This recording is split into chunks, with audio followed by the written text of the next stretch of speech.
In my world there is music and good vibes and laughter and lovers, adventure and friendship.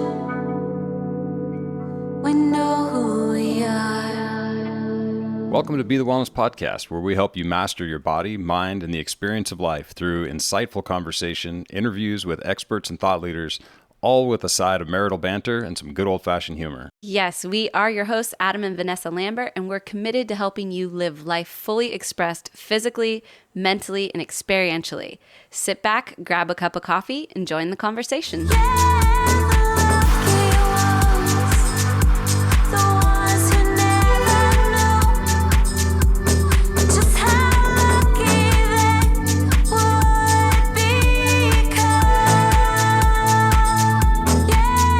Hello and welcome everybody to Be the Wellness Podcast. Adam and Vanessa Lambert. Wilson, Wyoming.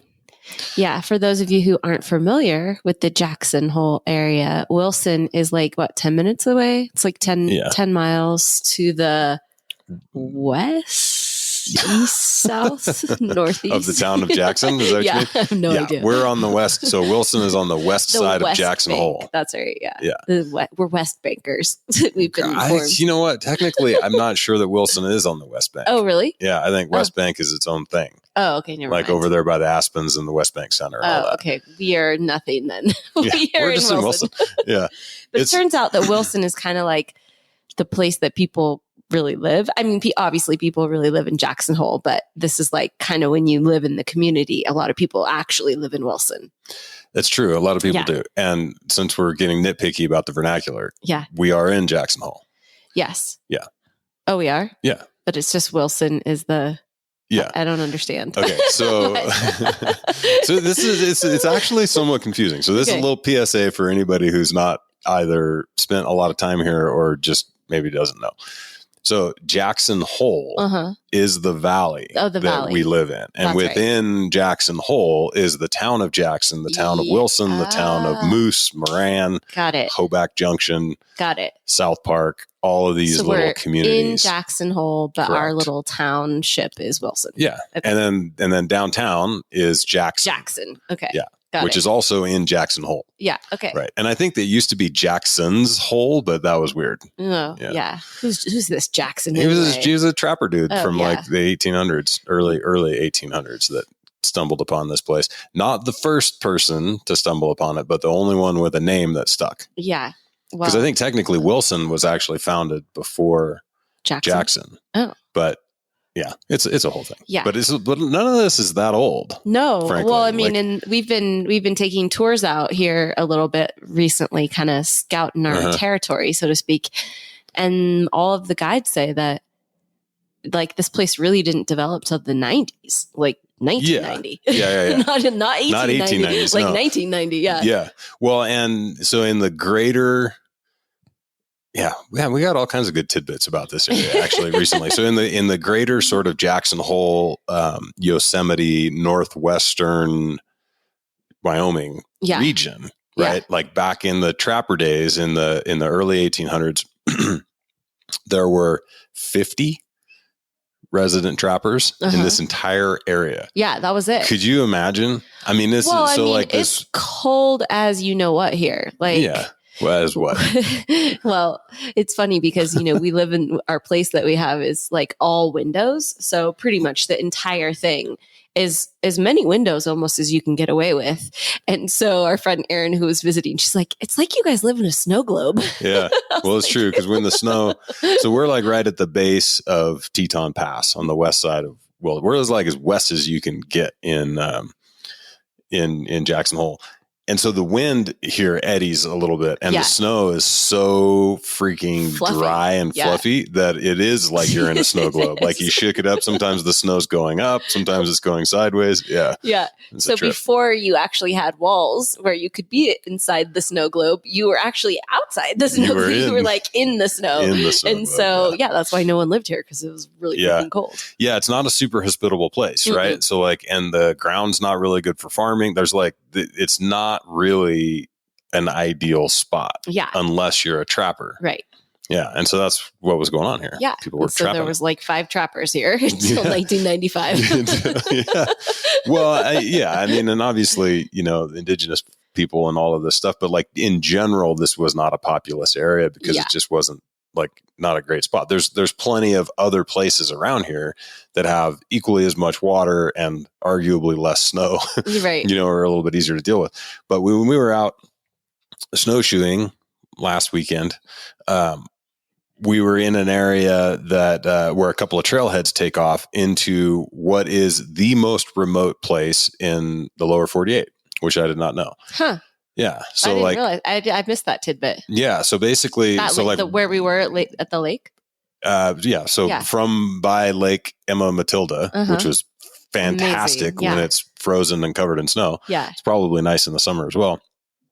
So from there was a trail that took off to what they called like the thoroughfare area or something like that. Right. Yeah. And basically the supposition is that you could hike from where we were all the way into, Bozeman, Montana, and only cross one dirt road. Yeah, yeah. And which is like a natural national park road. And so they were saying it's the most remote if you figure like a distance away from any civilization area. Yeah. Any kind of civilization, meaning like a road that goes through it. Right. So there's like some areas in Nevada where there's no people forever and ever, but there's lots of roads that go through there. Right. This area, there's nothing. There's none of that. Literally nothing. And the guide called it a toucan area, meaning she's like, well, yeah, when you're walking through a toucan area, I'm like, toucans? And she's like, yeah, where you carry 2 cans of bear spray. Yeah. Got it. Okay. And it turns out, fun fact, that if you are with 3 people, your likelihood of being attacked by a grizzly bear goes down significantly. To almost zero. Zero. So there's like no recorded attacks from grizzly bears in the lower 48 when there's 3 of you. So bring you and your 2 best friends and you're good to go. And 2 cans of bear spray each. Yeah. Just be a triple. Yeah, which is interesting to think about. But you're like, it's simple enough problem to solve. Yeah, it's like it's got to be something when they recognize that there's 3 bodies, like whatever calculation in their brain that says attack or don't attack is like, don't attack. Maybe. Or it's just 3 people make a lot like there's like more. So there's just more going on when there's 3 people. Like, Or it could be that just not enough groups of 3 have spent enough time in toucan country. Totally. You know what I mean? So it's like, this is the thing about statistics, but you never know. But if you're going to do it with 3 people and 2 cans. 2 cans, and hopefully you will not get attacked by you grizzly. can skip the whole it's really grizzly thing. interesting because we've been here during the hibernation time, right? So like we've been kind of exempt from having to worry about bears because they're all sleeping. Yeah. And now they're all starting to wake up. In fact, we're starting to see the squirrels, which apparently hibernate as well and are only awake for like 3 months or 2 months or something. Sleepy squirrels. All kinds of fun facts we're learning, but we're seeing them start to wake up. So we're like, oh, okay, the bears are actually coming out now. So now when we go hiking, we're starting to lose our snow. So there's less snowshoeing that's probably going to be happening in the next few weeks. But we have to start really thinking about bears. Yeah. So it's a funny thing. Like this stuff all sort of works out, right? So as the snow melts, then the little signs that say bear country, carry bear spray start to become revealed by the melting snow. Yeah. Right. So it's like, it all just works out. If there's no signs, hey, there's no bears. But then when the signs show up, the bears are probably here too. Yeah, exactly. It's kind of funny. Yeah. It's really cool though. It's like it's kind of learning a whole different sort of language, natural language and cadence than obviously we have in Venice Beach. Yeah. Which there was a whole different scenario there though. Right. I mean, it's like, it's always when you go into a new environment, you have to learn like what's dangerous and what's not dangerous. Exactly. And like, in Venice, we were like, oh my God, you got to watch out for X, Y, and Z. And you're like, actually, probably not. But it's more like these problems are the things like don't walk barefoot, certain areas. Wash your stuff hands like that. Wash your hands a lot. Here, you're like, oh man, there's grizzlies and blah, blah, blah. And you're like, yeah, but the moose are actually more dangerous and avalanches are like a real thing. Right. So it's, driving in the snow. You're like, no, actually driving in the snow is pretty Relatively straightforward in straightforward. comparison to everything else. Yeah, You know? totally. Yeah, that's cool. Well, that was a nice little bird walk we took you all on about Wilson, Wyoming, and Yay. the greater You know. Jackson Hole area. Yeah, But we have more important things to get to now. we do. Yeah. We had on the show today Yeah. one of our longtime compatriots and mentors and just general homies, Yeah. Mark Sisson. Yeah. And just wait a second. Is he, so this was his third time on the podcast. Mhm. Is he the most podcasted? He might actually, Guest? maybe besides Benjamin. Oh yeah, Benjamin. Benjamin might, Yeah, might Jammin's be probably neck and neck, number one. but But yeah. Yeah, it's our So third time having him on, back for number 3. And it was great to get a chance to catch up. It was. It's been a while, right? It's been 130 something episodes or 120 something episodes since he was on, whatever that he is sold in years. Primal Kitchen, and he A lot of things happened a lot since of then. things have happened, and it's Yeah. really cool. We always, Mark's been on a lot of podcasts, so it's like we always love getting a chance to kind of take him in directions that maybe you don't hear from him when he's on Joe Rogan or wherever else he might be frequenting. But it's really cool because I think because of our friendship with him, because we've known him for such a long time, we get to kind of dive into some areas that maybe you don't necessarily get with Mark Sisson all the time. So we're always grateful for him to go and, just his openness and willingness to be, I don't know, candid with us about all areas of his life. About all the stuff. Yeah. And I think that it's extra important to, to kind of get those moments, because it's really, and Mark actually does, I feel like, a pretty good job of keeping his message less canned than some authors. It's like we definitely have experienced that before, where it's like you get a book and the publicist reaches out and they're like, hey, this person's on a book tour, and you just say, hi, welcome to the podcast, and then they go bah, bah, bah, bah, bah, bah, bah, whatever, totally. the back cover of the book. Yeah.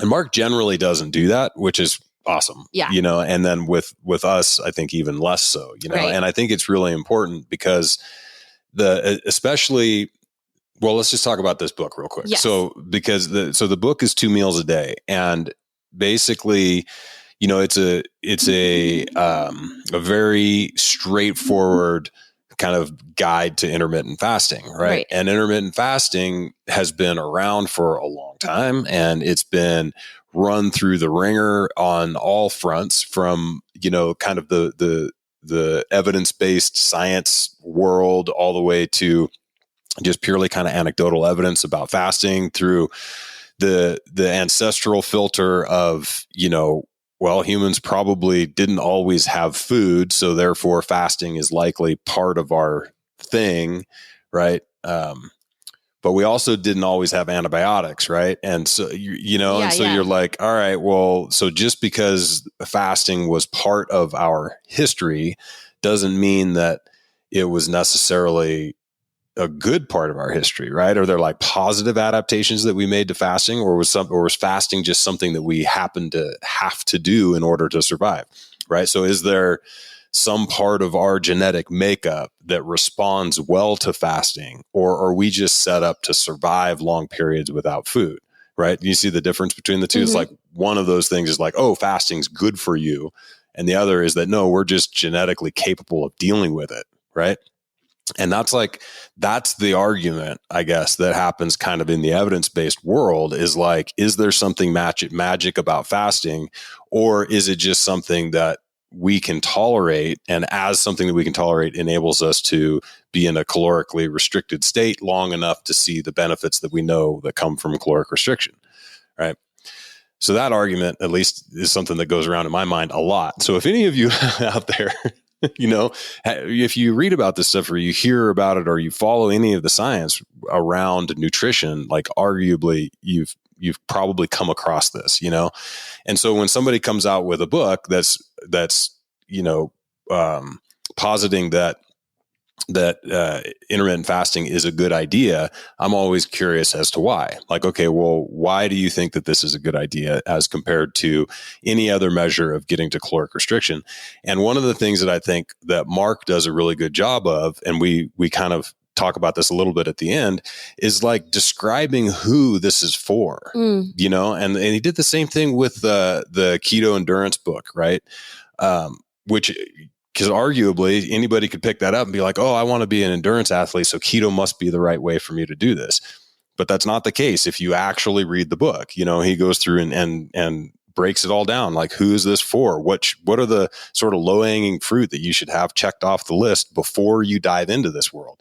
And he does the same thing with the intermittent fasting. And so I think it's really important, right? So if people, when they look at it at face value and they're like, oh, I've already read all the science on intermittent fasting, here's another intermittent fasting, you know, bullshit book somebody's trying to sell. And that's just not what Mark does. You know, it's like he goes through and he breaks it down. He's like, look, here's what I'm saying. Am I saying that intermittent fasting is the best thing for everyone? No. Right. What I'm saying is, here's a way to access some of the health benefits that we know that are possible. And if this works, if it fits for you, then you should give it a shot, you know? And another thing that I think he did a really good job of in this book is sort of breaking down some of the diet dogma, the sort of argument that has started to really become prolific between the kind of plant-based crowd and the carnivore crowd. Now, I mean, before you had like vegetarians and omnivores, right? And then all of a sudden it was like vegans and paleo people, and now there's actually carnivores, right? There's like the exact, so it just keeps becoming more and more polarized. And unfortunately, fortunately, the science hasn't really changed. Unfortunately, what gets lost in that polarization often is the common ground between even the most polar diets, you know, being like carnivore and vegan. The common ground there is that no one is saying that you should be eating a bunch of processed foods. You know what I mean? It's like the things that are missing from those two diets are that probably lead to the vast majority of any benefit that anybody sees from it, aside from caloric restriction, is the lack of processed foods, highly processed foods, right? Which is another, you know, sort of differentiator that you have to throw on there these days. Cause technically, like, you know, if you want to get into the nitty gritty, if you pulled a carrot out of the ground and cooked it, you processed it. Right. Yeah. So the difference is that they're all devoid of these highly processed foods. So I think one of the things that's cool about this book is that Mark brings kind of everybody on board with it. He's like, look, I don't care if you want to not eat meat, if you want to do this, if you want to do that. The reality is you're probably eating more than you need to eat. And you can probably solve that problem by just, you know, doing a 2 meal a day compressed feeding window thing and just let your body run the natural sort of genetic code that it has to run, the script that it knows to run when presented with this set of circumstances of having less food. Yeah. And see what happens, you know? And I think that's a pretty cool way to do it. Yeah. I mean, I think this is something I've always appreciated about Mark is that he's like, here's an idea. Now try it and see how it works for you. Yeah. Like, this is what we know about it. This is who it's working for. This is my personal experience with it. These are other people who've had a good experience. Here's some people who didn't have a great experience and maybe why. And it's like, you know, the cool thing about Mark is I feel like he's always just like, here's the stuff. Now try it, see what you think and, you know, make it work for you and don't sweat the small stuff. Yeah. And it's always been refreshing, especially in a very dogmatic diet focused world where, you know, anytime someone is obviously selling a book or pitching a product, it can become very dogmatic. Mark's always been, I think he's always done a good job at kind of like staying the center line and just being authentic about like, well, this is what I'm up to. This is what's working. And now you decide for yourself, which I respect. Yeah. 100%. Yeah. So there's some cool stuff around that. And, so we talked a little bit about it and I just want to clarify it now in case it might've been confusing in the actual podcast. Is at the end, we talk about my experience a little bit with intermittent fasting and the aspects of it that have worked and not worked. And so I just want to kind of clarify, in case it's confusing, like where we land on that, because basically what it comes down to is that every time that I've tried to intermittent fast, I've had results that were not in alignment with my goals. Right. And so what Mark and I talk about in the end of this is that, like, well, maybe what it is, maybe the issue is not that fasting is a problem for ultimate longevity and health and natural expression of your genes. It's that your goals don't align with what happens to you, what your genes do when you intermittently fast. Totally. Yeah. And so that's like it's an interesting distinction, but I think it's an important one. It's kind of like what used to happen with CrossFit, right? Where you're like, okay, I don't care what, like, I'm chasing performance, and like whatever my body looks like when I'm performing the best is what it looks like when I'm performing the best. I don't really care. Like, my whole point is performance, right? Right. And so, like, there was something that was kind of freeing about that, because you're not worried about, oh man, I better be doing some more like rear delt flies because my shoulders look like they're out of balance, right? You're like, Right. no, this is what my body looks like when I can clean and jerk 300 pounds, and when I can deadlift this, and when I can run like this, right? They're all performance-based things, and then your body is just what it is. And there's something that's really nice about that, because then you're just not worried about it. You've got one singular focus. And so I think the same kind of thing could happen with this intermittent fasting thing. You're like, look, I believe and think from my own experience or from the data or whatever, that it's probably good to spend some time with less food on board. And so I'm just going to eat that way and let my physical appearance be what it's going to be, you know, from eating this way. And I think there's a really good argument that could be made that where that leads you is probably a very natural and historically accurate, representation of your genes. Yeah. But that does not mean that you're going to have a 6-pack abs and that your shoulders are going to be wider than your hips, or any of that. Like that, none of those things are guaranteed. That's all just completely a genetic situation, right? So like for somebody like me who wants more muscle and a higher level of strength performance, then intermittent fasting is probably not going to work, which is why it's never worked for me. Right. It's never, it's been fine for a period of time, do it for a month or so and get some benefits, but like as a long-term strategy, it's never worked. Yeah. Whereas for me, yeah, it works great. It works great. And it's just a natural, very natural cadence for me. And I think like I've been intermittent fasting my whole life without really even realizing it. And I think that it's just one of those things, especially because I like to eat bigger meals when I do eat. Mm-hmm. So one of the most, it's like even in the times where I've eaten more regularly and had smaller meals and all of that stuff, which can also work for me if I'm super focused on it. If I ever get a little bit too busy, I ever just get kind of just let myself do what I naturally do, I will definitely, what time is it right now?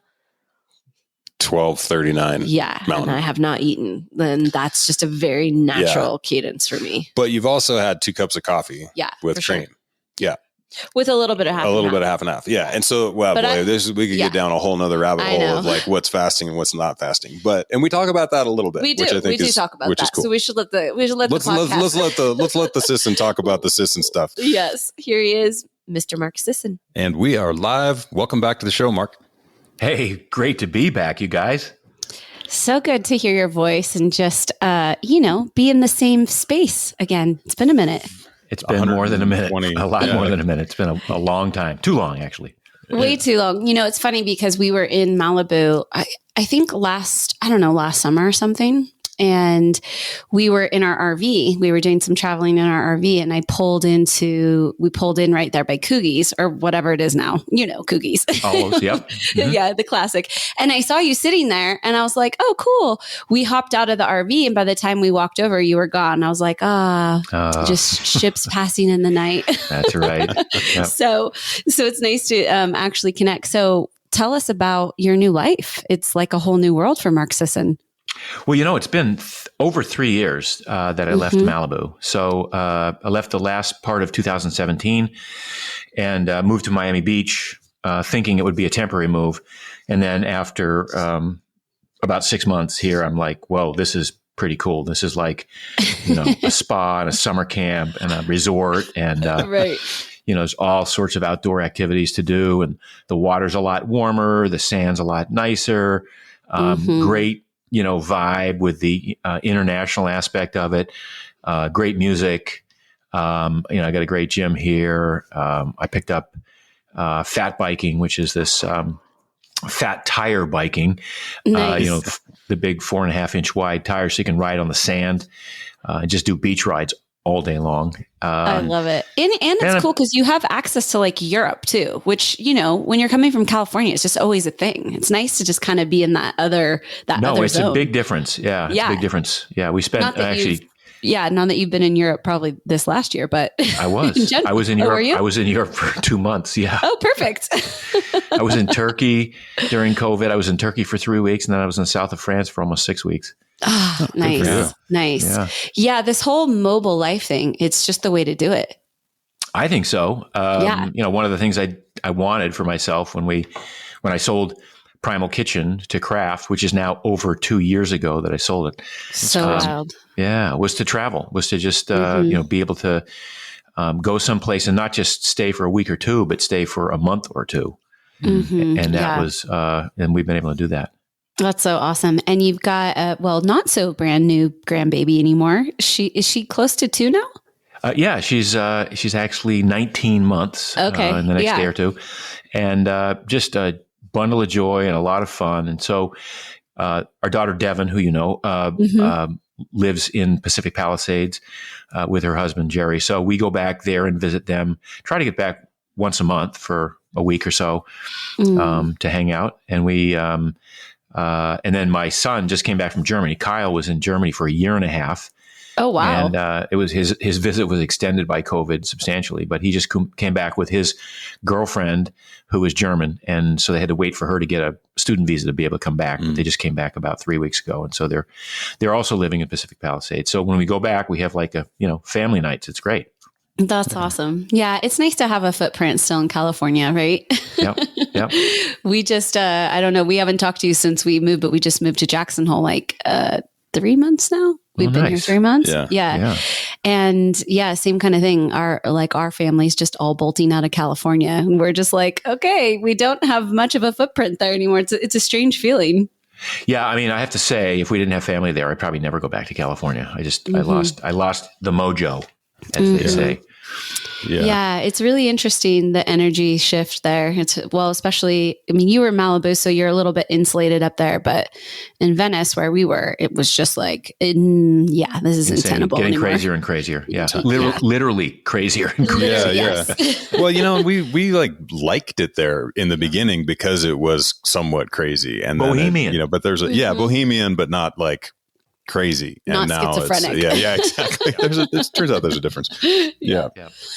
Well, let's talk about this new book that you have. Obviously, we have been in the ring with you a few times about this kind of stuff, and it's always fun to talk about your philosophy and, philosophy. And you've been walking the talk for a really, really long time, right? So it's cool to see that the rest of the world is kind of catching up.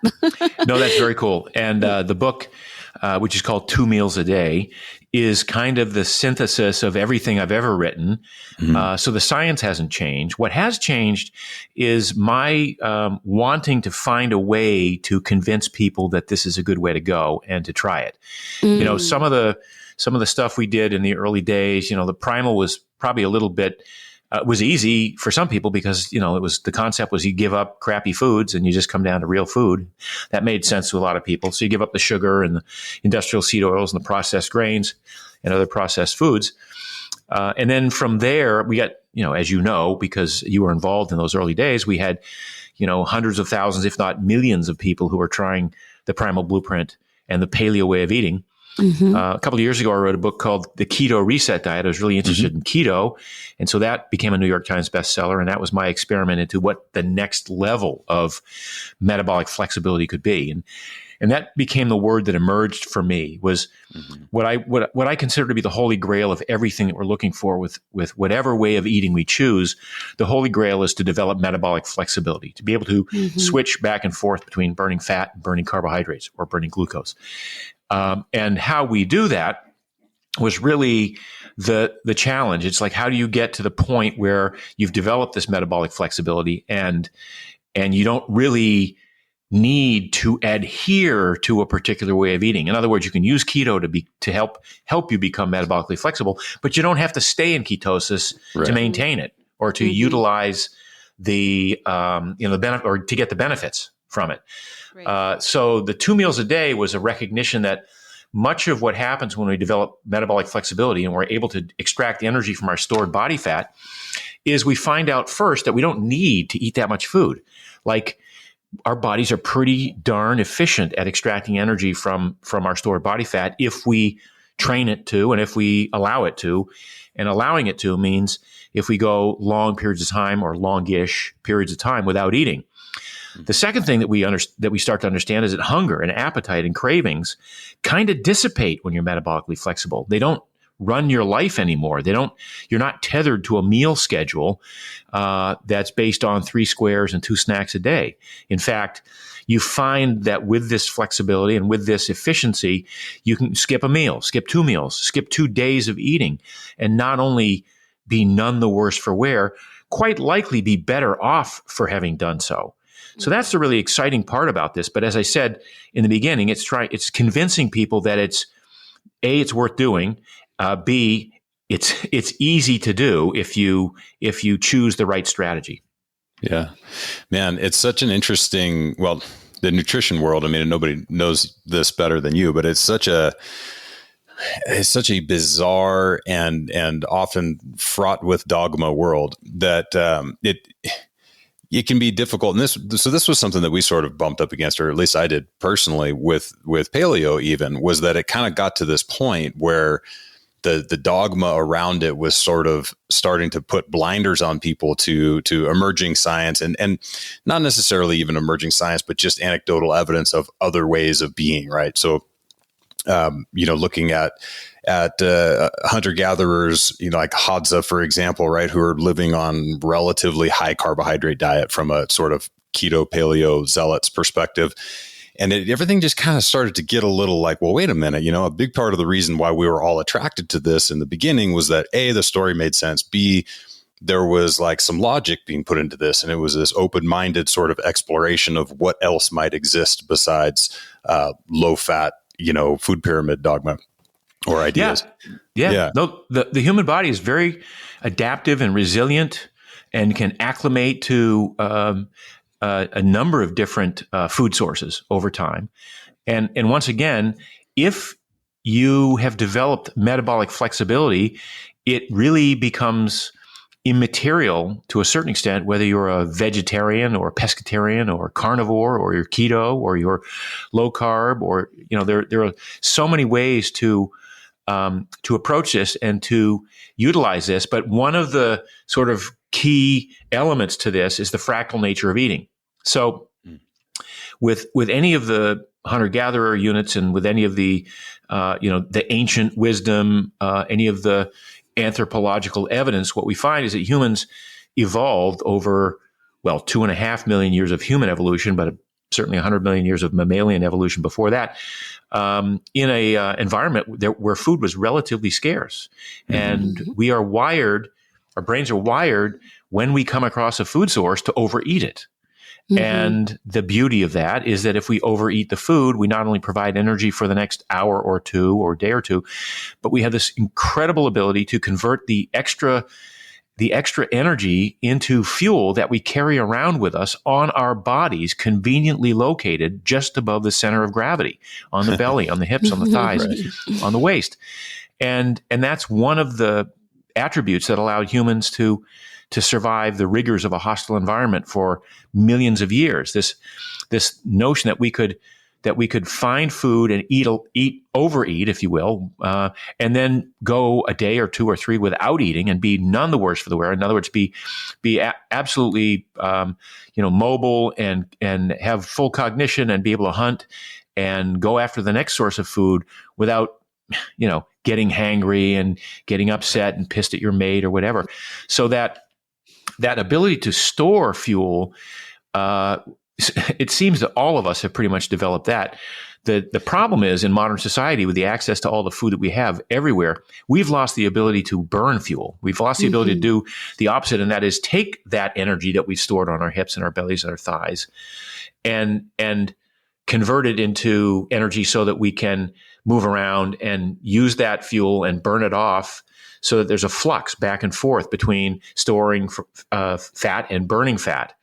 And that's really, where I come into play, as I say, okay, so many of us, apparently some 70 plus of us are overweight, and I guess 42% are So obese. crazy. It's a really crazy number, and it's getting worse.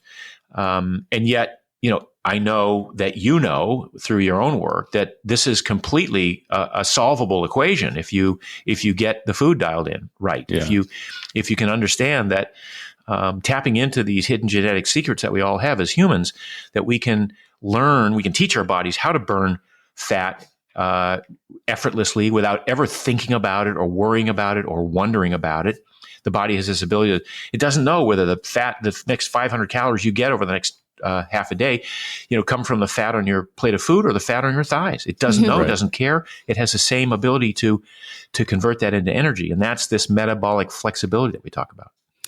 One of the things that I have noticed over years of working with people in this kind of, this diet and really this ancestral kind of lifestyle, or at least that, tipping our hat towards it, is this emotional component. Because often, as you know, when you start eating this way, you don't crave the things that you used to crave, or, you don't have the physiological attachment to the things that you used to. But there's this emotional component that comes in where even though people aren't physiologically addicted or attached or, having these cravings anymore, there's an emotional component that people have to get over. And so I'm just wondering if you can speak to that, because I think it's really interesting over the years that we've coached. Plenty of people will eat this way. They'll, kind of get it under their belt. They'll get their physiology online, but the emotional component takes a little bit longer to come online. So I know with the Primal Connection and all of the things that you've done, you have all of this under your belt. I'm curious what you say to those people who are still dealing with that kind of emotional attachment. Yeah. Interestingly, we do find that people will embrace this template that we set up for them and say, this makes sense. I understand it scientifically. I'm doing all the right things. But I'm stuck. I'm not losing the weight. I'm in a rut, or I'm at a plateau. What's going on? And this, the formula, the old formula, calories in, calories out, has kind of been supplanted by a new formula, which is calories stored versus calories burned. Mm-hmm. And calories stored versus calories burned has much more to do with hormones, with leptin and ghrelin, and insulin and glucagon, and epinephrine and norepinephrine, and some of the sex hormones, and thyroid hormone. And as you start to dig deeply into that aspect of what controls metabolism, you find that the brain is sitting atop all of this and making decisions about whether to secrete cortisol in response to stress, for instance, or whether to secrete dopamine or serotonin in response to some pleasure-giving experience, whether it's touch or food or sex. So you understand that the human organism is a very complex organism, and that because our brains are so well developed and our psyches are so well developed, for better or worse, that much of our thoughts can govern how our body responds to the foods we eat, actually physiologically, biochemically, and also how our thoughts can, in the case of comfort foods, or in the case of I don't want to pick on women, but women in particular who have a difficult time, losing that last 20 or 30 pounds, often have some underlying trauma that they're still fighting from years back. Something happened to them, or some thought they had, or some, a bullying experience, or an assault, or whatever. I've seen this happen a lot, where there's the tendency to kind of keep a layer of armor, of protection, that again, even though you seem to be doing everything right according to the diet numbers and all of the apps that you have that you're plugging your food into, what is happening? The weight's not coming off. Well, what may be happening is there's part of you that is that's a true biochemical, biophysical reaction to thoughts, to neurotransmitters and hormones that is kind of preventing the loss of that last 20 or 30, or in some cases 50 pounds. Mm-hmm. So that's a one arena in which we can talk about doing some of the emotional work. Mm-hmm. Some people just are habituated. I mean, some people might think they have an issue with, some traumatic overlay when in fact they're just not being truthful with themselves in terms of how much they're eating and when they're eating. Right. I'm developing a new app with a friend, and it has more to do with looking at the food rather than parsing the macros on it. And so there are a lot of these aspects that go above and beyond just counting protein, fat, and carbohydrate, or just counting calories, or even go beyond just meal timing. Mm-hmm. A lot of people are cannot imagine not having breakfast because it's habituated. They've done it their whole lives, and they wake up and they literally think they're hungry because it's breakfast time. They don't necessarily understand that if you get out of your head and you really try to get in touch with your feelings, maybe you're not that hungry. Maybe you have all the energy you need to get you through the next 4 or 5 hours without eating. But the very fact that it's breakfast time, or you walk past the diner with the smell of bacon and toast and coffee, and you go and you go, oh, I guess I must be hungry. That's what that feeling is. Yeah. Yeah, this is really cool because, since we've been in this world for so long, a lot of our people have been on this train with us and have bumped up against the things that you're talking about. And so I think it's really cool if we kind of dive a little deeper because, you've done a lot of personal work, a lot of personal development stuff over the years.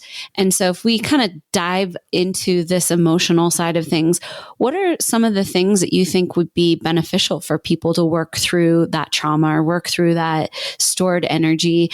And kind of layered on top of that, what are some of the things that you've done that have helped you actually adhere to this lifestyle for such a long time, but also be so successful in your personal and emotional life? I kind of want to look under the hood at so there's a lot of questions in there, a lot of specific directions we could take. I just to answer the first one, I think the single biggest thing that anyone can do who's dealing with any sort of a mental block is to look at resentment and to consider forgiveness. Mm-hmm. Letting go of the anger, of the clenched fist, of the tightened butthole. I mean, all of these things are just they run a lot of people's lives. I mean, they're just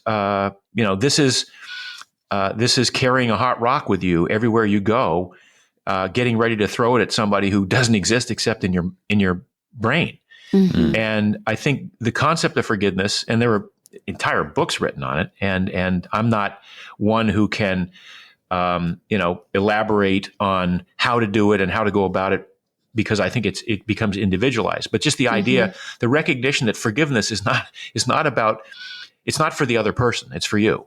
Mm-hmm. Letting something go and forgiving someone doesn't even require that you go tell them I forgive you, or that you have some process. It's literally just being able to let go, to give it up, to forgive it in your own brain, that frees you up to get on with the rest of your life, and then connect the energetic dots more linearly from that point forward. So that's probably the one thing that I would say in this kind of shortish type interview is that forgiveness is a real big one, and the converse of that, which is hanging on to resentment, can be a massive block for a lot of people. So letting go of resentment.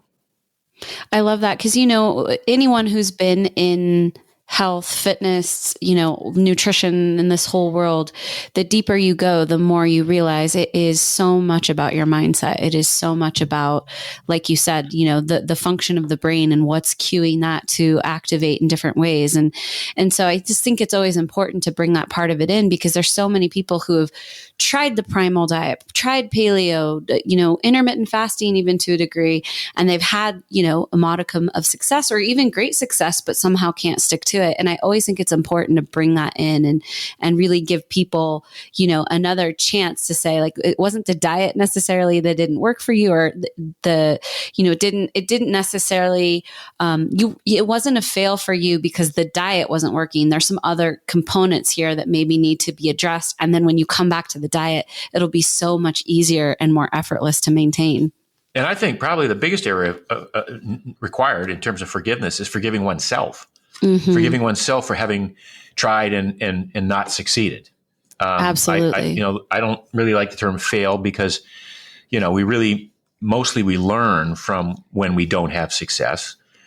And so being able to forgive oneself for maybe having gone down the wrong path at one time and, trying something that didn't work. And then you realize, well, maybe I had bad information, just pick yourself up and move on to the next thing. But I think a lot of people tend to beat themselves up unnecessarily in the pursuit of better health. And in some regards, here they are trying to become healthier and healthier and reading all the books and doing all the things they're doing and taking on new strategies, new protocols. But the fact that they haven't forgiven themselves for their past lack of success is unhealthy, right? Yeah. And I think I think that what you're saying is a dramatically underappreciated part of the problem with this whole thing, because often, I have a couple of kind of fat loss specific programs, right? So people are, it's not just about health. They're like, look, I've got a thing in 4 months and I need to be lean. And very often, the people who finally make it to that point where they're going to hire someone to help them lose weight specifically, they have tried literally everything under the sun themselves to some degree. And, just what you were saying about them beating themselves up over and over and over with these individual little, quote unquote fails where, man, this person on Instagram sold me this program and it worked for them and I wasn't able to make it work for me. Therefore, I'm a failure, right? Or some sort of, story around that. And I was actually just reading a book the other day, or maybe it was a month ago, I don't know, but called Resilience. And one of the things that the guy talked about was that one of the best ways to improve resilience is self-compassion and self-forgiveness. And I never really thought about it this way, but like it really rings true in the diet world where it's like, look, if you understand that the body's relatively complex and the environment around us is infinitely complex, and there's a lot of different reasons why you may not be successful in weight loss or fat loss initially, and then have some self-compassion around it, you're going to be much more apt apt to continue to try these new things. Because if you don't beat yourself up, if you have compassion, say, hey, you know what? Here's the one or two little things that worked. Here's the part that didn't. This is a complex problem. A lot of people have to deal with this. Give yourself this kind of, little pat on the back for trying. You're going to be way more likely to continue to try until you find the thing that works. But we're so programmed to some degree to sort of beat ourselves up. I think often because if we beat ourselves up loudly, then no one else will beat us up, right? So if we like sort of, what's the word? Is it flagellate? Self-flagellate, yeah. Flagellate, right? Okay, I was like flagellant? No, flagellate. So if you do that, right, then you're like, oh, well, now everybody kind of feels sorry for me maybe because, oh, you've been trying all these things and they didn't work. But really, you're disempowering yourself over the long haul, And man, is that one that if you could somehow just give that to folks in a magic pill and be like, look, everything's going exactly as it should. You just need to keep on doing this and you'll find the thing that works. And if somebody could just have that confidence, then I don't know, you could sell that for sure. Well, I mean, I think a lot of this, a lot of this comes down to another aspect of that, which is not having recognized the progress you have made. So all the things that you have done, all the things that are working for you. So if you hang everything on the failure to lose the last 20 pounds, when in fact you've you've reconfigured your blood work, so your risk factors for just about everything have decreased. You're sleeping better. You've got your friends are you have a great relationship with friends and family. Maybe you're more productive at work. All these other things that are component parts of a successful life. And the one thing that you think is missing is this weight loss. Then you're missing a much bigger picture. So I think part of in addition to self-forgiveness is acknowledging all of the stuff that has worked. And to segue into your question, Vanessa, about how I have lived my life in terms of business and things like that, is that I've always been a student of my own failures and learned from them. And so my life has been about pivoting. My life has been about trying something and being all in and really goal-oriented, but not having such an attachment to the outcome that if it doesn't work, I wind up curled up in a ball in the corner. I really have spent a lot of my career going down one path and then seeing, that may or may not have been what I thought I wanted. Because that's the other thing about making a goal is sometimes you get halfway there and you go, what was I thinking? This isn't what I wanted. I don't even be like careful shellfish. what you wish for, kind of thing. Yeah. And then seeing another door open and going, wow, this is pretty cool. I'll go down this path and I can be passionate about it. And I can feel every morning when I wake up like I'm ready to tackle this new project. And that's kind of how I've gotten to where I am. And it's been a really circuitous route. I mean, I don't know how much, you know about my past, but I was a personal trainer in the 80s. And then I segued that into coaching professional athletes. And then from there, because I was a coach to athletes, I got asked to participate in the writing of the anti-doping rules for the sport of triathlon because I had a science background. And based on my presentation of that set of rules to a board of directors, I got asked to be the executive director of the U.S. Triathlon Federation. After 3 years there, I got offered a job because of my knowledge of sports performance and particularly anti-doping rules. I got asked to be a COO of an emerging sports supplement company. Left that to start my own sports supplement company. Did a lot of TV to sell it. The TV it worked tremendously well for 5 years and I grew really fast. And then that model dried up and I had to pivot to do a blog, and that was Mark's Daily Apple. And then after 2 years of doing Mark's Daily Apple, people said, you've got all this stuff you've written. Why don't you do a book? So I did the Primal Blueprint. And, one thing led to another until in 2014, I'd been writing so much about food. I thought, well, I bet I should maybe start a little food company. And that became Primal Kitchen. So every step along the way, I thought I had, focused on a goal that was linear when in fact it was quite circuitous. But I wouldn't change a thing going back and trying to reconnect those dots. I love that. Yeah, you've been so inspiring to me in that way because, I guess we've known each other close to 10 years now, probably, and so a lot of that time frame, all of those pivots, it's been so cool to watch you maneuver through that. And I wonder do you think that ability is innate in you, or do you think that it was maybe untapped potential, but then you trained yourself to be more adaptable? Because I think that it's like you do it so effortlessly. It almost seems like it's just a God-given thing. But I'm curious what your thoughts are on that. So I was having a conversation a couple of months ago with a therapist, and I was going through a little bit of a glitch in our marriage, which we overcame, and it's better than ever. But during that glitch, I realized that my whole life as an athlete was about managing discomfort. And so I trained as a marathoner and then as a triathlete over a period of 15 years to manage discomfort. It's that pursuit is never really fun. You're even the training, if you're running 100 miles a week, you run 15 miles one day and 20 the next, and you do 10 miles of track work the next day. And every day you get up and you're like, okay, I'm going to manage discomfort today. It's not going to be pleasant, but I can do it. And the better I get at managing discomfort, then when I get to the starting line of a race, there'll be 10 or 20 other guys who are just as talented as me, just as maybe genetically gifted as me, maybe even more so, who want the race, who want to win just as much as I do. But that day, that race will come down to who manages their discomfort the most. In other words, who can drag themselves into the pit so deep that no one else can keep up with them.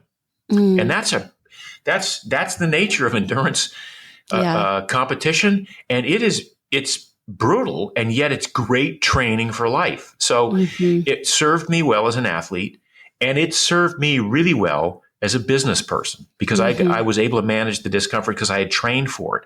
So I don't think I was born with it, but I do think that I self-selected a pursuit in terms of endurance athletics that sort of set me up to be able to endure long periods of discomfort. Now, the joke here was that does not serve you well in a relationship. To just manage discomfort without addressing the issue, right? Totally. And so, Familiar with that concept. No, it's really interesting to think about. I have been really deep into Kundalini Yoga. I've been doing it about 5 or 6 years now, but I just did like my teacher training, actually 3 teacher trainings this last year. And it is one of the things that's come from it is exactly what you're talking about. It's going deep into the discomfort and finding, and people always talk about that, like getting comfortable, being uncomfortable or whatever. But unless you can actually really do that deeply and create a connection and a relationship with that kind of experience, there are so many doors that end up being closed because you're just unwilling to be in the discomfort of what it entails. And so I guess for me, I think this Kundalini thing has been so powerful. And I'm curious, like, do you have a practice now, or do you think that those years of training as an endurance athlete just imprinted and you've been able to keep that energy going? Yeah, that's a great question. I think because my life has become so easy because I haven't trained, and I've made a lot of money, so I'm basically, I could, live the rest of my life without working if I wanted to. And that takes the edge off, and that makes it a little bit more difficult to adhere to the principles I just described. So the practice I have I think is pretty interesting. So as a triathlete, I never liked cold water. I grew up in Maine, and I was a skinny little shit trying to learn how to swim in a 52-degree ocean, right? And I would have a YMCA swim lesson at 10 o'clock in the morning. I'd still be shivering at 4 o'clock in the afternoon. It was horrible. So I really developed a phobia, not a phobia, but just a hate of cold water. And cold water wound up, when I was a triathlete, being anything that was like even an 81-degree public pool was cold to get into initially, because it was, 17 degrees colder than my body temperature. So I really had this hatred of cold water. And one day, in Malibu about 10 years ago, I thought, this is just bullshit. This is ridiculous. I shouldn't have this thing going on where I avoid water at all costs. It's kept me from swimming. It's had it's kind of an adverse effect on my psyche. So I trained myself to just walk into my unheated pool every night before bed. And as you know, in Malibu, especially when the cold Santa Anas are blowing in the middle of winter, that water can be in the 40s. Oh, yeah, totally. And so I would literally train myself to walk down the stairs. I wouldn't jump in. I wouldn't do anything, and scream or squeal. I would walk in stoically over my head, dunk one time over my head, and then hang out up to my neck with the mantra, this is only a sensation. It's not good or bad. It's just a sensation. And that's kind of what I think I've applied to other stuff, is that it's only a sensation. Don't assign a value of good or bad to it. Just recognize that it's a sensation. And so now my practice here in Miami, I have a spa in our building. I'm just very fortunate for that. We have a jacuzzi, a sauna, a steam room, and a cold plunge. Nice. And so my afternoon, early evening routine is I'll go down and I'll do 12 or 15 minutes in a sauna at 195, which is its own thing. Yeah. Its own thing in terms of freaking out. Right. Yep. And then get into the cold plunge, which is here it's 47, 48 degrees, and hang out for 4 minutes, sometimes 5 minutes.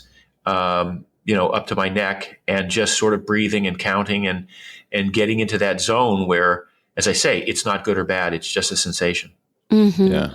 Yeah. I started taking cold showers about a year ago, and that I could have said your story verbatim about hating cold and avoiding it at all costs. And I had the same kind of epiphany where it was like this thing, it's like it's seated itself in my psyche, and it's not just even about the cold anymore. It's about the unwillingness to do something that makes me quote unquote uncomfortable. And I started doing the same thing, taking cold showers, and it's like my whole life transformed from that practice. It's really, really amazing what just turning into something like that can create. Agreed. And people will ask me, oh, wow, you're doing this fire and ice thing. Are you doing what are the anti-inflammatory benefits? And I'm like, I don't know, because I don't do it for that. I do it for the head trip. Yeah, I do it because it's a challenge. And then when I'm done, it's just like the running in the old days, right? And when I'm done, it feels so goddamn good. Yeah. So you mentioned the mantra, and I think maybe we've talked about this before, but I'm curious if you work with mantras like other mantras, but specifically, do you work with any yogic mantras? I don't. Okay. I felt like at some point, maybe you told me that you had a yoga practice or some kind of mantra practice or something, but I can't download it right now. No, I mean, I've gone through periods in my life where I'm meditating in that sort of mantra-based flow state, but it's difficult for me to do on a regular basis, and I just haven't. And I never really I never really got what I wanted. So it's different for me. Much of my working out is done alone. So if I'm out on a paddleboard, almost like 95% of the time I'm alone. And I'm in the zone, and I'm breathing, and and my brain is as if I'm meditating. And the same with if I'm riding a fat bike on the beach for an hour, I'm alone for the most part, and it's very meditative for me. And that was always the case with running. I ran most of my career as a marathoner. I ran alone, and I ran up in the mountains, away from any sort of sounds of traffic. And I had my best meditative events there, and I also had some of my most creative thoughts doing that. Yeah, awesome. Just in the open space, the void.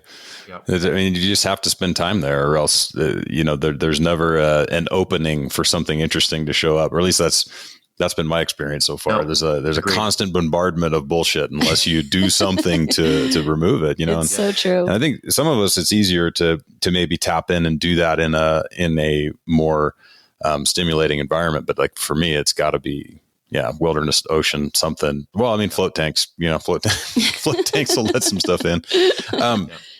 So I want to I want to just tap into a couple of quick sort of technical things around intermittent fasting, and this is admittedly a selfish, because this is a problem that I have not really been able to solve, and so I'm really curious to get your perspective on it, because I know that there are folks who probably bump up against this, and the most success that I've ever had around intermittent fasting was kind of following the more along the lines of just a time restricted feeding window, like the 9 to 10 hour window, kind of along the lines of Sanjit Panda's kind of circadian rhythm business of, start the clock when you ingest your first sip of tea and end it whenever, right? And so that I saw some pretty interesting benefits around sleep and recovery and that kind of stuff. But I believe that it's kind of still too long of a window to maybe, I don't know, really get into the kind of 16 and 8 sort of intermittent fasting, 2 meal a day kind of thing. And the difficulty that I've always had in that short of a feeding window, and whether that's, 4 meals in that window or 2 meals in that window or whatever, is that, just from a sheer volume perspective, I'm eating somewhere north of 180 to 200 grams of protein. And I've tried less, but every time I do, I see a negative influence in body composition, specifically muscle mass and strength gains. And it is just really hard to sit down and eat 80 to 90 grams of protein in a sitting, right? So to do this stuff in 2 meals. And so I'm curious, in all of the work that you've done with this and the people who you've dealt with, has anybody sort of solved that problem, for folks who are, because I mean, obviously there are people my size who eat less protein.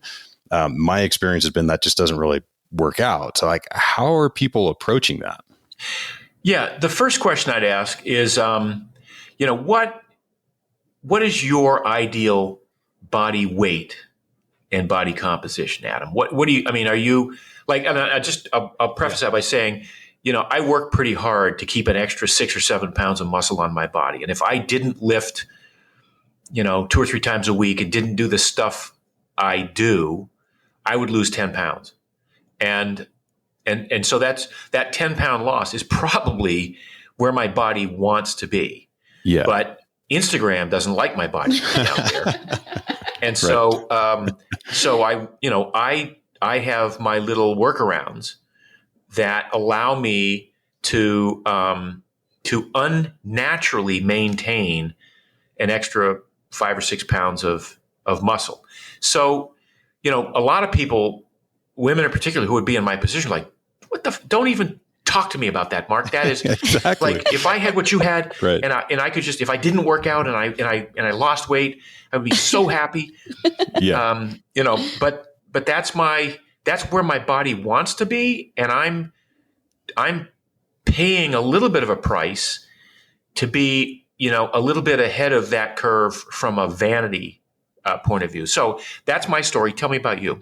Yeah, no, it's exactly the same scenario, but just bigger, So like if I were to just sort of eat primal, right, and just zero consideration to that, and just kind of let my body do what it wants to do, it would drop down to about 185, 190 pounds, and that's still a big boy. Just yeah. Well, I mean, I'm 6'3", right? So, but it's like way skinnier than I want to be from an aesthetics and performance perspective. Mm-hmm. So I've always had to work to keep this extra 15 to 20 pounds of muscle, and I've had a really hard time doing that under about 10 to 12% body fat.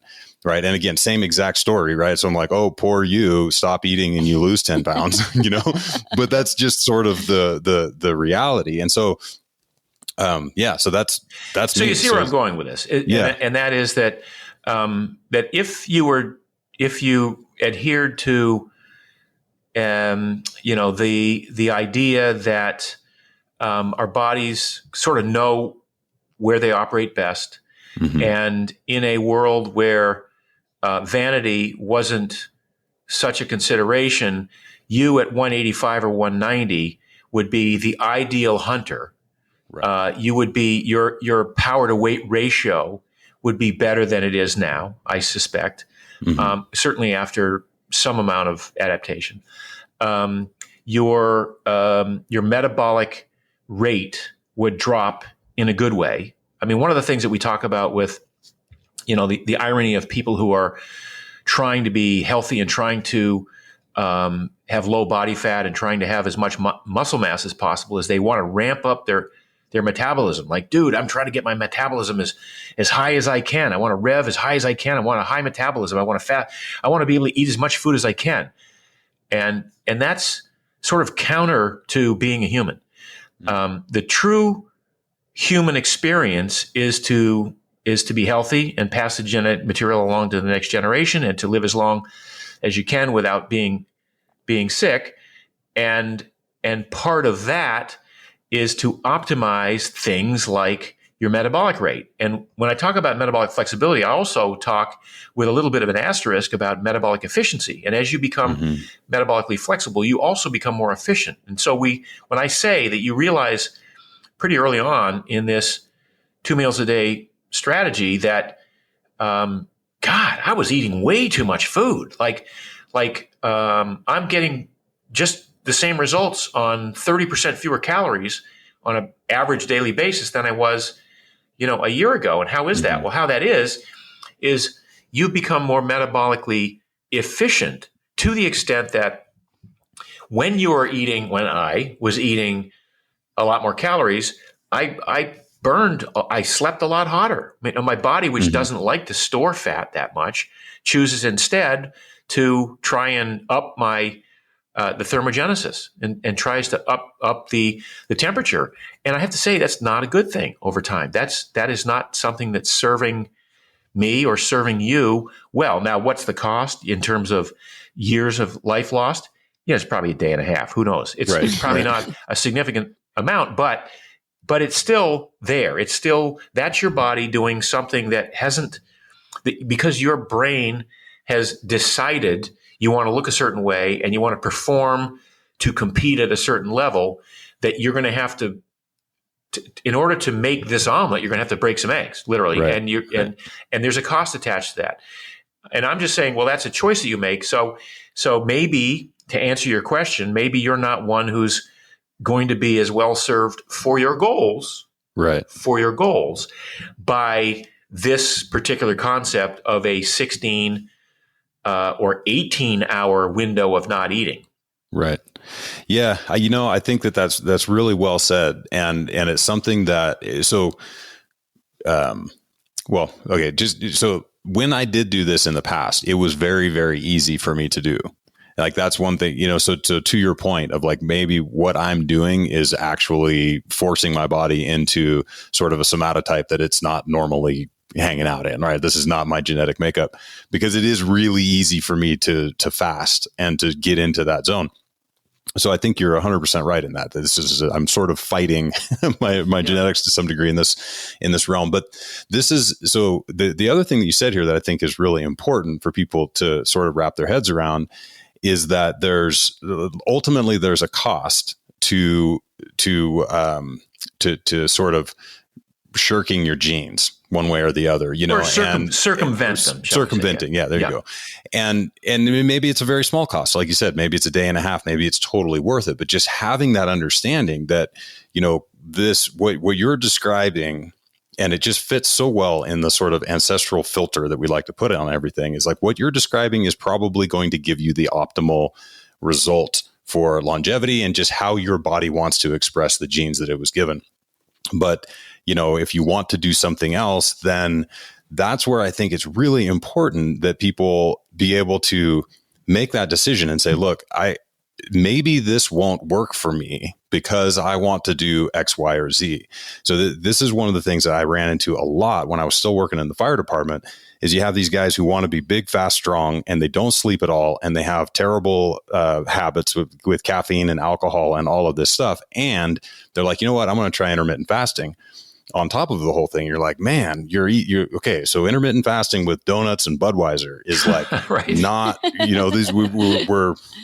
we're coming at this from the wrong angle, and they're like, yeah, but I read this book and Mark Sisson's got this thing and he's just jacked and I see him on his paddleboard and he's like twice my age. And I'm like, right. He slept last night, and the night before that. And there's this sort of whole piece that can be, at least in that experience where people are like, oh, wait a minute, you mean I signed up for a 30-year career of completely suboptimal life and I'm going to have to like deal with that somehow? You're like, that's what's up, So it's, everything that you said, I think is so on point of just trying to, have people get very real about what their goals are and then pick a path and play with it, Well, a great example would be, and kind of ties in with the earlier discussion about plateaus, and not to pick on women, but in particular women who maybe lose 30, 40, 50 pounds and get down to 155, or 145, and then plateau, and they'd like to be at 120.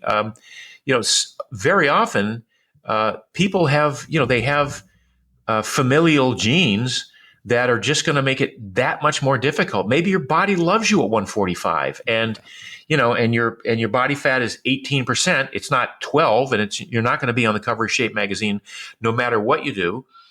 There are other women who get maybe closer to that and then say, I'm so close. I just want those washboard abs. But the cost, again, the cost to get there. Yes, I can help you do that.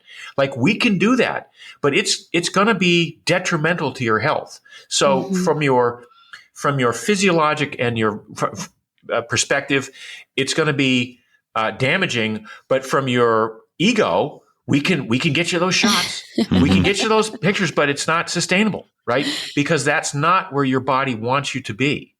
And it's unnatural for 99% of women, maybe even more than that, to get to 12% body fat. Yeah. Yeah, absolutely. It's so important. This is one of the things I've always loved about the primal movement or the paleo movement, or just this, like you said, Adam, the whole ancestral filter, is that it's giving us all a different filter to look at things through, and really realize that, like, yeah, those decisions, even just from a social perspective, are costly to get to that place where you have that six pack, especially for women. There's a big cost to you emotionally, physiologically, socially, all of the things. And I've always loved that about your work, is that, you've made it about health primarily. Mm-hmm. And I hope that people really take that away from this conversation, is that this is about you creating your healthiest physical being. Yeah. I lived in Menlo Park from 1978 to 1986, right next to the Stanford campus. And during those years, the Stanford women's cross-country team, which were national champions, had like one menstrual cycle among them over 4 years. Yeah. And they were great. They were great performers, and they were, ripped, and they had the striations on the thighs and everything that some women talk about. But not only was the metabolic cost significant in real time, I sometimes wonder what the long-term effects of that type of 4 years of training that hard would have been. For sure. Yeah, I mean, they have to exist. I think one of the larger experiments in this stuff that's ongoing is CrossFit. Sure. And it's going to be really interesting as we've sort of seen. So Vanessa and I were competitive CrossFitters circa day 2005. 6, something like that, right? And so, and I'm 6'3" and she's 5'3", right? and we were both competitive. Now the men and women are basically exactly the same size. They're all somewhere between 5'8" and 5'10" and 180 pounds. Yep. Like they literally could fit through the same hole in a wall. Yep. And it's going to be really interesting to see, like, what does Annie Thorisdottir look like in 20 years? I mean, and not like just aesthetically, but like, what's going on with her? How are those joints? Like, did she have children, and what do they look like? How's this all? Yeah, she did actually just have a baby. Oh, well, there you go. And it's probably super cute. And it's very healthy. Yeah. So before we wrap this up, I do want to get some kind of boots on the ground, like, tips for people who are considering this. Like, what is the best way to approach this? Obviously, pick up the book and go through it, but like, what are some things, especially obstacles and things that people come up against right away, that you could sort of front load them with some great advice so that they could really get the most out of their N=1 experiment with this? A lot of this stuff, which we've written about in the past, and again, I hate to say I'm repackaging it, but I'm trying to make it more user friendly. Getting rid of the big three, getting rid of sugar, which includes pies, cakes, candies, cookies, and all that stuff that we know we should not be eating, at least during this phase, and sweetened beverages and things like that. Getting rid of the industrial seed oils, so corn oil, soybean oil, canola, cottonseed. These are all probably more antithetical to health than sugar, and yet they're pretty pervasive in people's diets and people who dine out a lot. And I'm one of those people. You encounter, you go to a restaurant, there's amazing salad. It's a beautiful, lush, big salad. And then they ruin it with a dressing that has, 600 calories. So it's got 50 grams of soybean oil in it. Right. Mm-hmm. And that's, again, it's worse than not eating a salad to eat this salad. So get rid of those, and then get rid of processed grains, starches, bread, pasta, cereal, things like that. That's number one. And then that also means getting those out of your pantry, so they're not like tempting you every time you walk past. Then I think some of the other stumbling blocks are people think that bulletproof coffee is something they can have, and they can, and by consuming this high fat coffee, that they're not breaking their fast. Well, it's sometimes these things have 300-400 calories in them, and I'm all for a cup of coffee, but not not a meal of coffee. Right. What is there a calorie? So I've heard 50 calories is kind of the breaking point. Do you know if there's like a specific number? I don't know if there's a specific number, but I would say that, I have coffee with a little bit of cream and a dash of sugar in the morning, and I don't count it.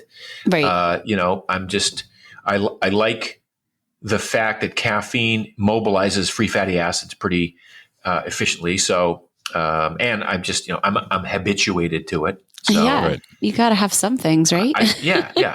No, and look, at the end of the day, the bottom line is people want to be happy. Yes. And that's all they want. They want to be happy. And whether they're happy through their relationship, through their work, through having a lot of money, through giving back to society, through achieving health and fitness, through competition, whatever it is, I want you to be happy. And what I provide is one area of this health realm that I can assist in getting you to that level. But at the end of the day, I'm hedonist too, and I want to be able to taste a dessert once in a while, and I want to be able to have, a glass of wine, and I want to have some of the things that I probably shouldn't have, just not a lot of them. I just, Adam, you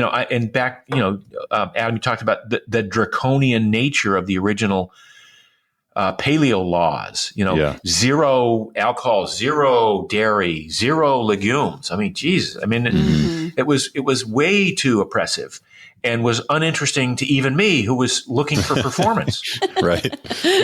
So at the root of all of this there still is the ultimate intention of being happy. And if I'm miserable because I'm adhering to a diet that I read about that was going to make me healthy, but in the process makes me unhappy, that defeats the purpose. Amen. Well said. Amen. I love it. Well, I'm so appreciative. I think maybe a great way to wrap this up is kind of a final question, because I was thinking, after you have accomplished so much, you've had these amazing businesses and all the success. I'm just so curious at this point, like, what is it that keeps you going, that keeps you motivated to write a new book, that keeps you motivated to create, a new program or a new offering? And, we kind of alluded a little bit to this earlier in my question about, like when you talked about the cold showers and how that kept that edge for you. And I'm just curious, like at this point, you're at a new level with your success. Like what is that thing that keeps you going with this all?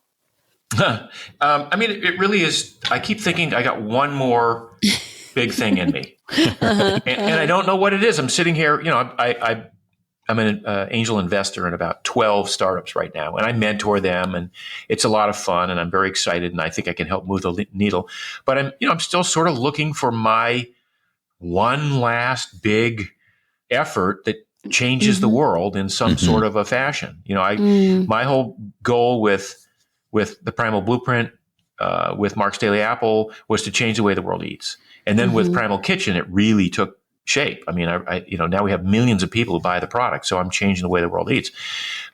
So I want to allow people to understand how powerful this notion of accessing your own good health without depending on the medical profession to get there. So looking for the next kind of big thing there, I guess. Yeah. I love it. Well, that's a good one. Yep. And timely. We've all greatly benefited from your persistence to the great fight. So thank you. Thank you so much, Mark. Always just such a honor to be with you, and we love you. Likewise. We respect love you as well, and hope to see you in person soon one of these days. Yeah. It's been way too long. All right, yes. Take care. And the book is sold all the places, right? Yep. Everywhere. Okay. 2 meals a day. Yep. All right. 2 meals a day. All right. Thank you. Thanks Thank you so for much, being Mark. here. Well, folks, that is all she wrote. Thank you, Mark, for being back on the show. We had to fire back up the podcast for the Sisson. If you haven't noticed, we've been doing them quite intermittently, but mostly Intermittent podcasting. We're intermittent podcasting. So it's perfect. Yeah. Intermittent fasting, intermittent podcasting. We are all things intermittent over here. All right, guys, we will see you. Well, maybe next week, maybe not, but we'll be back. Stay tuned. Stay tuned. But don't hold your breath. Exactly. See you soon. Bye. We were